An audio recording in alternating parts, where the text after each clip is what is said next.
Hello दोस्तों, कैसे हो आप सभी। आप सभी का अपने यूट्यूब चैनल में स्वागत है।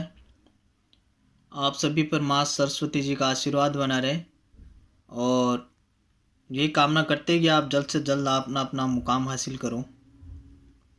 तो आज हम भारत में नवजागरण और समाज सुधारक इस टॉपिक पर हैंड रिटन नोट्स आपके सामने पेश कर रहे हैं और आप अपनी नोटबुक और पेन को साथ में रखें। और जैसे जैसे ये हैंड रिटन नोट्स आपके सामने आ रहे हैं वैसे वैसे आप भी लिखते रहिए नोटबुक में। ये मोस्ट इम्पोर्टेंट टॉपिक है, ये ऑल कंपटीशन एग्ज़ाम्स में आ चुके और यही इसी से ही आएंगे आगे भी। इससे बाहर कुछ नहीं आने वाला। जैसे आज हम बात करेंगे राजा राम मोहन राय जी की जीवनी के बारे में। राजा राम मोहन राय जी की जीवनी पर जितने भी ऑल कंपटीशन एग्जाम्स में जो भी जितने भी क्वेश्चन है वो सभी इसी टॉपिक से ही आएंगे, इससे बाहर कुछ नहीं आने वाला। तो करते स्टार्ट। राजा राम मोहन राय जी। राजा राम मोहन राय, इनका जन्म पश्चिम बंगाल के हुगली जिले में राधानगर में एक ब्राह्मण परिवार में हुआ।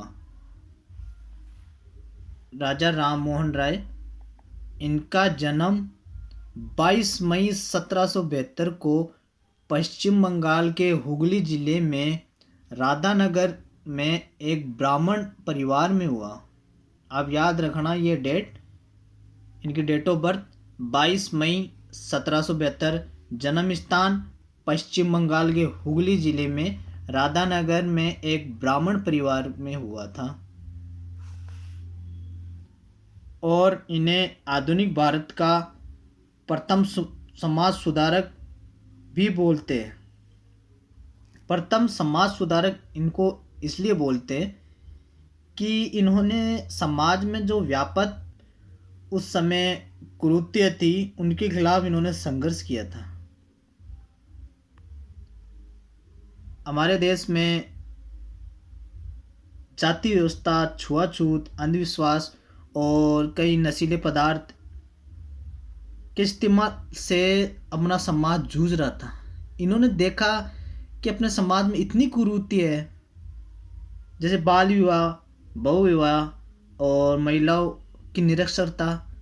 उस समय महिलाओं को शिक्षा नहीं दी जाती थी और विधवा और सती प्रथा तो प्रमुख रही है। सती प्रथा आदि जो प्रमुख कुरीतियाँ थी उनके खिलाफ इन्होंने अभियान चलाया, उनकी स्थितियों पर प्रहार किया और इसी कारण इन्हें प्रथम समाज सुधारक, इसलिए हम सीरियल वाइज आपके सामने लेकर आएंगे। जैसे भारत में नव जागरण एवं समाज सुधारण, प्रथम राजा राममोहन राय रहे, इसलिए मैं राजा राममोहन राय जी के बारे में सर्वप्रथम आपके सामने ये वीडियो पेश कर रहा हूँ। इनके अलावा मैं सभी जो भी समाज सुधारक हुए प्रमुख उनके सभी के वीडियो कंटेंट लेकर आपके सामने पेश किए जाएंगे। तो प्लीज़ आप सभी से एक ही रिक्वेस्ट है कि अब इसी चैनल को सब्सक्राइब करते रहिए, सभी एस्पिरेंट तक ये वीडियो पहुंचाते रहिए। आपका सहयोग ही तो हमारा हौसला है।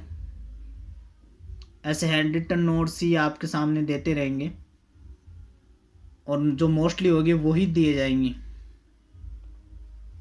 पर तो बात करते हैं प्रथम समाज सुधारक। आधुनिक भारत में प्रथम समाज सुधारक कौन थे? राजा राममोहन राय थे। अकबर द्वितीय, ये अकबर द्वितीय जो मुगल काल से थे, अकबर मुगल काल के राजा अकबर द्वितीय, अकबर नहीं अकबर द्वितीय। अकबर द्वितीय ये बहादुर शाह के पिताजी थे, ना कि अकबर महान। ये बहादुर शाह के पिता थे अकबर द्वितीय। इस मुगल बादशाह ने राजा राममोहन राय को राजा की उपाधि दी। राजा की उपाधि राजा राममोहन राय को किसने दी? अकबर द्वितीय ने दी। ये मैं मोस्टली हर एग्जाम में देख चुका हूँ। प्रीवियस ईयर में के जितने भी क्वेश्चन है, अगर समाज सुधारक के जो क्वेश्चन आ रहे हैं उसमें ये क्वेश्चन तो आता ही है। ये क्वेश्चन तो आप देख लीजिए, याद कर लेना कि राजा राममोहन राय को राजा की उपाधि किसने दी। राजा राममोहन राय को राजा की उपाधि किसने दी? अकबर द्वितीय ने दी। अकबर द्वितीय ने राम मोहन राय को किसकी उपाधि दी? राजा की उपाधि दी। ठीक है। और अब ये एक इम्पोर्टेंट है कि इनकी उपाधियाँ और इनके जो अन्य नाम थे वो भी आप लिख लीजिए, याद कर लेना। युगदूत, सुभाष चंद्र बोस ने राजा राम मोहन राय को ये उपाधि दी थी। युगदूत सुभाष चंद्र बोस जी ने कहा था। किनको कहा था? राजा राम मोहन राय को कहा था। क्या कहा था? युगदूत कहा था। भारतीय पुनर्जागरण का प्रभात तारा किन्हें कहा जाता है? राजा राम मोहन राय जी को कहा जाता है। भारतीय राष्ट्रवाद का जनक किन्हें कहा जाता है? राजा राम मोहन राय जी को कहा जाता है। और आधुनिक भारत का पिता या फिर आधुनिक भारत का जनक राजा राम मोहन राय जी को कहा गया है। किसने कहा था? गोपाल कृष्ण गोखले जी ने कहा था। गोपाल कृष्ण गोखले जी को आप जानते हो, प्रमुख क्रांतिकारी रहे। और पत्रकारिता का अग्रदूत, बिल्कुल इनकी कई पत्रिकाएं हैं, कई मतलब समाज में जो कुरीतियाँ थी वो लोगों तक पहुंचाई गई, जिससे लोग जागरूक हुए और इनकी पत्रिकाओं का बहुत प्रचार प्रसार हुआ, इनसे लोग प्रभावित भी हुए। तो पत्रकारिता का इनको अग्रदूत कहा गया। अतीत और भविष्य के मध्य सेतु, इनको ये उपाधि है 1 2 3 4 5, मतलब ज़्यादा नहीं है। आप बिल्कुल ये आपके याद हो सकती है। युगदूत सुभाष चंद्र बोस जी ने कहा। भारतीय पुनर्जागरण का प्रभात तारा भी कहा जाता है राजा राम मोहन राय जी को। भारतीय राष्ट्रवाद का जनक भी कहा जाता है। आधुनिक भारत का पिता या फिर आधुनिक भारत का जनक किसने कहा था? गोपाल कृष्ण गोखले जी ने कहा था राजा राम मोहन राय को। पत्रकारिता का अग्रदूत। और छठी है अतीत और भविष्य के मध्य सेतु, ये राजा राम मोहन राय जी की उपाधि है। अब इनका नारा ये भी इम्पोर्टेंट है कि वेदों की ओर लौट चलो, ये नारा किसने दिया था? राम मोहन राय जी ने दिया था। राजा राम मोहन राय जी का नारा क्या था? वेदों की ओर लौट चलो।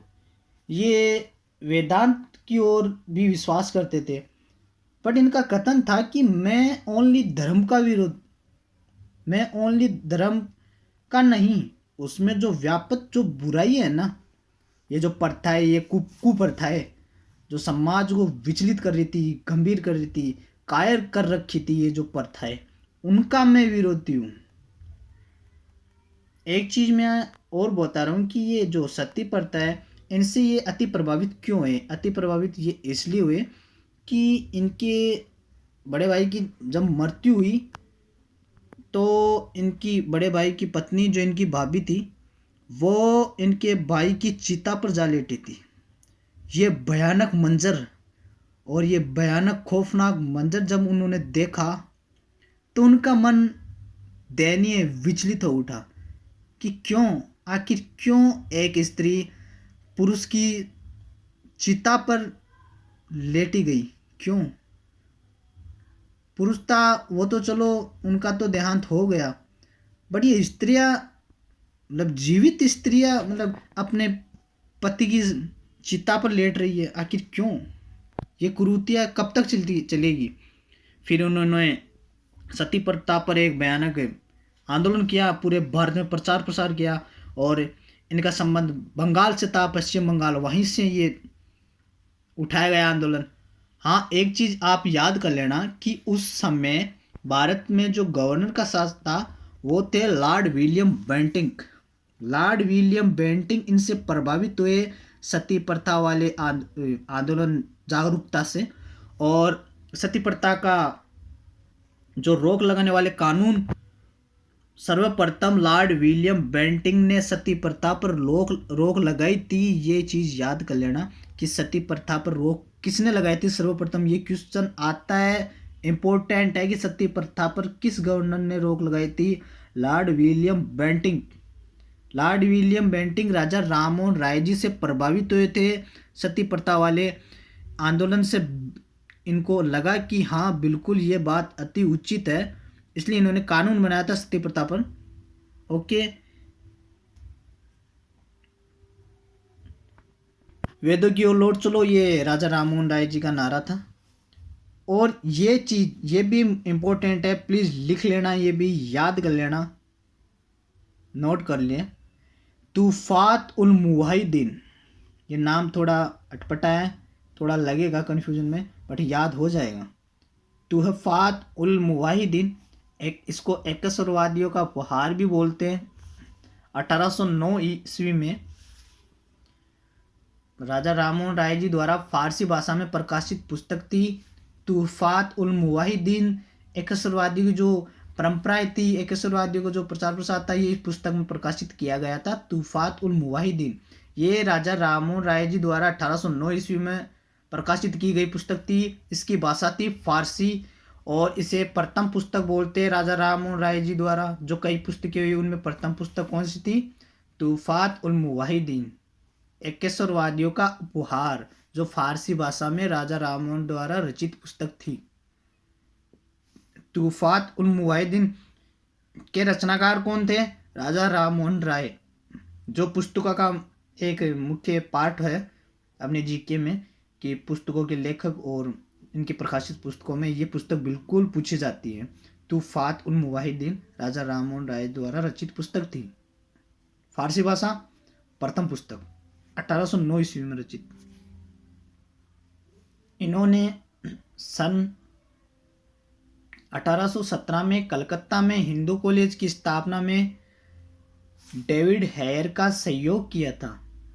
मतलब कलकत्ता में हिंदू कॉलेज की स्थापना की जा रही थी, पश्चिम बंगाल साइड में, वहाँ इनका एरिया वही था और इन्होंने वहीं से आंदोलन का प्रारंभ किया था। तो वहीं उन्होंने डेविड हेयर का सहयोग भी किया।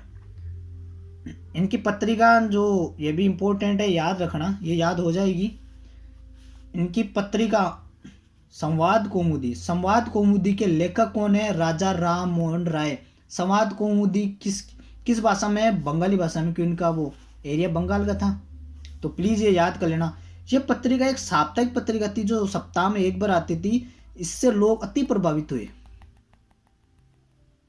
लोगों के सामने ऐसा ऐसा चीजें पेश की गई कि उनके दिल और दिमाग में ये चीज बस गई कि वास्तव में ये कुरीतियां समाज के लिए बहुत मतलब दयनीय है। ये इन कुरीतियों का नाश किया जाए और सबको, स्त्रियों को पुरुषों के बराबर दर्जा दिया जाए और समाज में बदलाव किया जाए। इसीलिए तो इनको प्रथम समाज सुधारक कहा गया है। क्या अब बात करते आत्मीय सभा। इसकी स्थापना 1815 में राजा राममोहन राय जी द्वारा की गई थी। आत्मीय सभा की स्थापना किसके द्वारा की गई? राजा राममोहन राय जी द्वारा। ये इंपॉर्टेंट है, ये तो बिल्कुल आप याद कर ही लेना। राजा राममोहन राय जी का जो भी विवरण है उसमें अगर ये क्वेश्चन ना आए, मैं बोल रहा हूं, लिख कर दे रहा हूं कि ये पर्सन बिल्कुल आता है और आता रहेगा अगर हम राजा राममोहन राय जी के बारे में अगर बात करेंगे तो देखते हैं। इन्होंने 20 अगस्त 1828 ईस्वी को कलकत्ता में ब्रह्म समाज, जो पहले ब्रह्म सभा के नाम से जाना जाता था, फिर इसका नाम चेंज करके ब्रह्म समाज किया गया। ये किस किस के द्वारा की गई? द्वारकानाथ टैगोर और राजा राममोहन राय जी द्वारा। तो आपको लग रहा होगा कि ये द्वारकानाथ टैगोर सब तो सुना है, द्वारकानाथ टैगोर जी कौन है? तो कोई बता सकता है कि द्वारकानाथ टैगोर कौन थे? हटकर है, ये हटकर है लगेगा और ये पर्सन साथ में आ जाए तो बिल्कुल आप कर दोगे कि 20 अगस्त 1828 ईस्वी में कलकत्ता में ब्रह्म समाज की स्थापना द्वारकानाथ टैगोर और राजा राममोहन राय जी द्वारा की गई। द्वारकानाथ टैगोर अपने राष्ट्रगान के जो रचयिता थे रविंद्रनाथ टैगोर जी, उनके दादाजी थे द्वारकानाथ टैगोर। द्वारकानाथ टैगोर कौन थे? रविंद्रनाथ टैगोर जी के दादाजी थे द्वारकानाथ टैगोर। द्वारकानाथ टैगोर और राजा राममोहन राय जी ने ब्रह्म समाज की स्थापना कलकत्ता में 20 अगस्त 1828 ईस्वी में की गई। याद रखना, ब्रह्म समाज की स्थापना कब की गई? 20 अगस्त 1828। बिल्कुल आएगा ये, कहाँ की गई? कलकत्ता में। ब्रह्म समाज की स्थापना किसने की? राजा राममोहन राय जी ने की। साथ में कौन थे? द्वारकानाथ टैगोर जी भी थे, जो रविंद्रनाथ टैगोर जी के दादाजी थे। ठीक है, ये याद हो जाएगा ये आपके। इनकी मृत्यु 27 सितंबर 1833 को इंग्लैंड में हुई। वहाँ इनकी समाधि भी इंग्लैंड में क्यों हुई वो आप बताते हैं हम आपको। इंग्लैंड में ऐसी हुई कि अकबर द्वितीय, इंग्लैंड में इसलिए हुई कि अकबर, मुगल राजा जो अकबर द्वितीय थे, बहादुर शाह के पिताजी, उनके राजदूत के रूप में ये इंग्लैंड गए थे। यस, उनके राजदूत के रूप में ये इंग्लैंड गए थे। तो वहाँ इनकी मृत्यु हो गई थी 27 सितंबर 1833 ईस्वी को इंग्लैंड में मृत्यु हुई। वहीं उनकी समाधि है। ये क्वेश्चन भी आ सकता है कि राजा राम मोहन राय जी की समाधि कहाँ है? इंग्लैंड में। बिल्कुल आप कर लो ये क्वेश्चन आप नहीं छोड़ोगे। जो भी मैं बताया हूँ राजा राम मोहन राय जी के बारे में, वो ऐसा कंटेंट है, ऐसा निचोड़ है कि इससे बाहर राजा राम मोहन राय जी के बारे में जो भी मतलब जीके पे जो भी क्वेश्चन आएंगे वो इससे बाहर नहीं आने वाले। तो प्लीज़ ये राजा राम मोहन राय जी पर मैं पूरा वीडियो बना दिया हूँ, हैंड रिटन नोट्स, जो भी मेरे हैंड रिटन नोट्स से लिखे हुए थे। राजा राम मोहन राय जी ने सामाजिक कुरीतियों के खिलाफ संघर्ष किया था और जाति व्यवस्था, छुआछूत, अंधविश्वास, बहु विवाह, महिलाओं को समान दर्जा देना और ख़ास तौर से सती प्रथा पर कानून किस गवर्नर ने लाया? लॉर्ड विलियम बेंटिंक लेकर आए थे। तो बिल्कुल याद रखना, ये एकेश्वरवादी थे। इनका मूल संदेश ये था कि वेदांत, एकेश्वरवाद भी वेदांत है, इनका मूल संदेश यही था। तो प्लीज़ याद रखना, 1829 में लॉर्ड विलियम बेंटिंक ने सती प्रथा पर रोक लगाई थी। भारत का पहला समाचार पत्र संवाद कौमुदी, भारत का पहला समाचार पत्र संवाद कौमुदी जो बंगाली भाषा में है, और इनकी प्रथम पुस्तक तूफात उल मुवाहिदीन जो एकेश्वरवादियों को फार के नाम से भी जानी जाती है। ये याद रखने वाले मोस्ट इंपोर्टेंट टॉपिक है राजा राम मोहन राय जी पे पूरा विवरण। आत्मीय सभा की स्थापना 1815 में राजा राम मोहन राय जी द्वारा की गई। 20 अगस्त 1828 ईस्वी को कलकत्ता में ब्रह्म समाज की स्थापना द्वारकानाथ टैगोर जी और राजा राम मोहन राय जी द्वारा की गई। द्वारकानाथ टैगोर जी कौन थे? रविंद्रनाथ टैगोर जी के दादाजी थे। इनकी मृत्यु कहाँ हुई? इंग्लैंड में हुई। कब हुई? 27 सितंबर 1833 को हुई। इंग्लैंड में कैसी हुई? इंग्लैंड क्या लेने गए थे? ये इंग्लैंड मतलब मुगल राजा अकबर द्वितीय थे, उनके राजदूत के रूप में इंग्लैंड गए थे, इसलिए वहाँ पर उनकी मृत्यु और वहीं पर ही उनकी समाधि है। तो प्लीज़ प्यारे दोस्तों, ऐसे ही आपके सामने कंटेंट पेश करते रहेंगे। और अभी मैं बाद में नव जागरण समाज सुधारक का जो प्रथम सुधारक थे राजा राम मोहन राय जी, उनका ही मैं वीडियो लाया हूँ। ऐसे ही मैं सभी का लाऊंगा, जैसे दयानंद सरस्वती जी, विवेकानंद जी, आज जी जो भी प्रमुख जो समाज सुधारक हुए हमारे भारत में, उनका सभी का पार्ट वाइज वीडियो पेश किया जाएगा। तो प्लीज़ आप ऐसे सहयोग करते रहिए और ज़्यादा से ज़्यादा सहयोग करें और ज़्यादा से ज़्यादा सभी स्टूडेंट्स तक ये हैंड रिटन नोट्स वाले टॉपिक पहुंचाते रहिए। ओके, जय भारत, सरस्वती माता की जय।